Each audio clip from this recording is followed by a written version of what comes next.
Olá, turminha! Olá, pais e responsáveis, tudo bem com vocês? Bom dia a todos! Gente, vamos dar início a mais um dia de atividades, né? Com muita fé, muita esperança em que tudo que nós estamos passando, né, com esse vírus, que vai passar. Apesar de todas as dificuldades, né, que a gente está vivendo, mas com fé em Deus e fazendo a nossa parte, né, gente? Cada um precisa fazer a sua parte, que vocês já estão cansados de saber, que é usar as máscaras, fazer a higienização devida, né, com álcool em gel, com lavar as mãos, os utensílios, os alimentos, né, possíveis, todos, e com água e sabão, e levando, né, evitando aglomerações. É preciso, mais do que nunca, ficar em casa, sair só se necessário, né, gente? Estamos vivendo. Tem um ano que a gente está vivendo isso, né? Mas parece que agora ainda está mais difícil, né? Tá pior um pouco. Então vamos ter cuidado, né, com as nossas atitudes, para que tudo isso passe e passe rápido, mais rápido possível, né, gente? Então vamos iniciar nossa aula. Peguem o calendário para a gente marcar o dia de hoje. Hoje é quinta-feira, nós vamos na coluna da quinta, né? Hoje é dia 25 de março do ano de 2021. Quinta-feira é o quinto dia da semana, né, gente? Escrevam também o cabeçalho aí no caderninho de vocês, tá bom?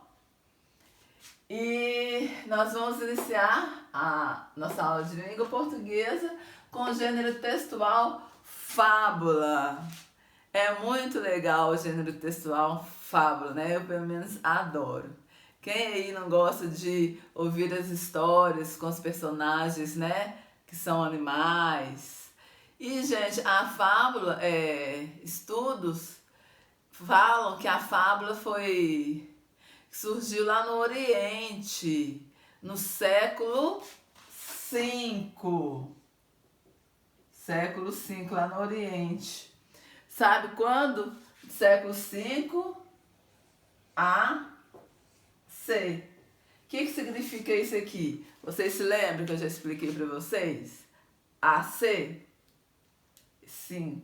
Antes de Cristo. Quer dizer que no século V antes de Cristo. Olha quanto tempo tem, né? Muito tempo. A gente não tem nem noção do tempo. Então, estudos dizem que a fábula surgiu lá. É da tradição oral, né? E vai passando de geração para geração, né? O povo vai contando as histórias e vão passando de geração em geração. Então, nós vamos ver um pouquinho da fábula, das características que você já conhece, mas vamos recordar, né? Então, gente, agora nós vamos ver, né, as características da fábula. Rever, né, porque você já conhece. Então, vamos lá, acompanhem comigo aqui. É uma narrativa de caráter ficcional. O que é ficcional? Referente à ficção. Então, são histórias imaginárias, fantasiosas. Os animais, que são os personagens, possuem características humanas, né? Características essas tipo astúcia, preguiça, sabedoria, que são características humanas. Podem ser escritas em prosa.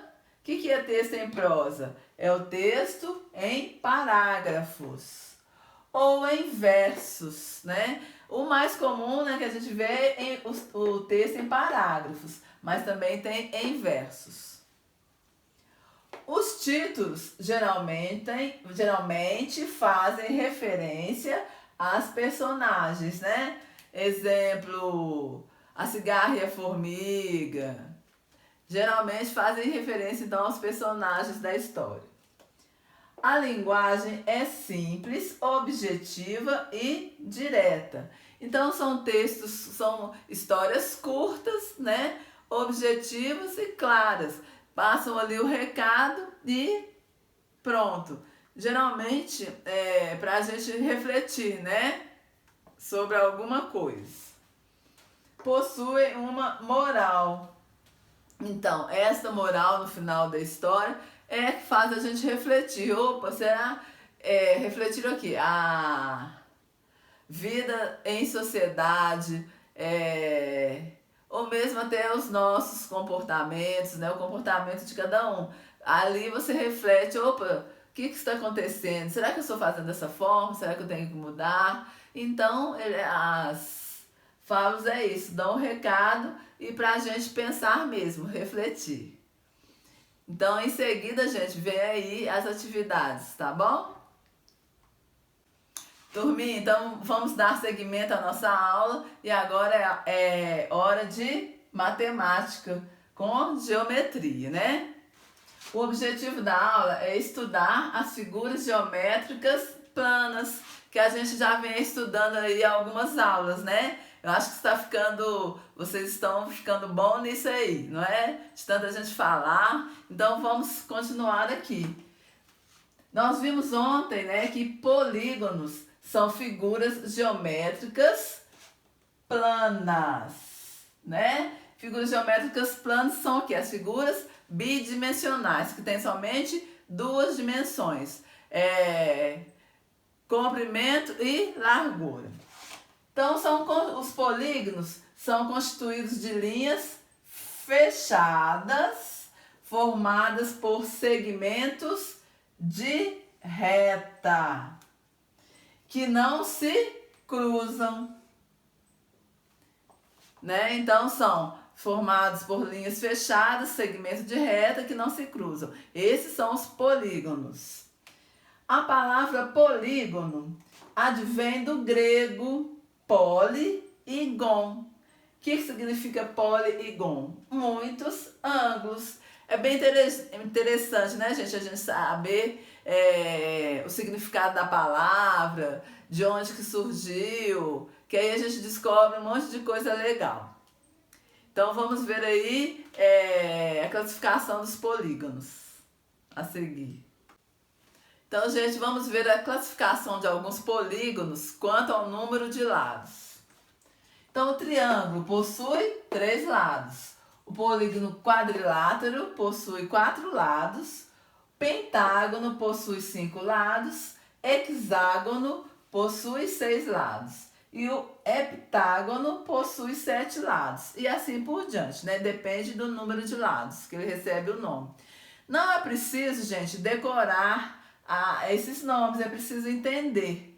Com exceção do triângulo e do quadrilátero, os outros recebem o nome de acordo com o lado assim, e mais o gono, por exemplo. Penta, logo você lembra que são 5 lados, então é penta, mais o gono.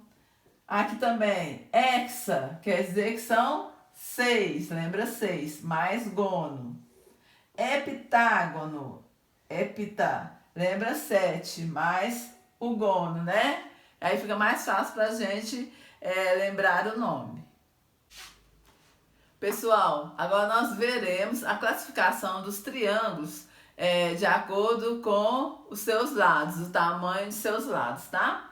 Então, os triângulos são polígonos de 3 lados, 1, 2, 3, 3 ângulos, 1, 2, 3, e 3 vértices. Podemos classificar o triângulo de acordo com o tamanho de seus lados. Então, o equilátero são 3 lados de tamanhos iguais. Este é igual a este, que é igual a este. Os 3 lados são iguais. O isósceles é um triângulo com 2 lados iguais somente. Aqui, ó. 1, 2. Esse aqui é diferente, tá vendo que ele é menor? E o escaleno é um triângulo de 3 lados diferentes, de tamanhos diferentes. Esse é diferente deste, que é diferente deste, certo? Então, temos aí o equilátero, 3 lados iguais. O isósceles, somente 2 são iguais, 2 lados iguais. E o escaleno, 3 lados diferentes. E por hoje é só. Vocês fiquem aí com as atividades. Bom estudo a todos. Tchau!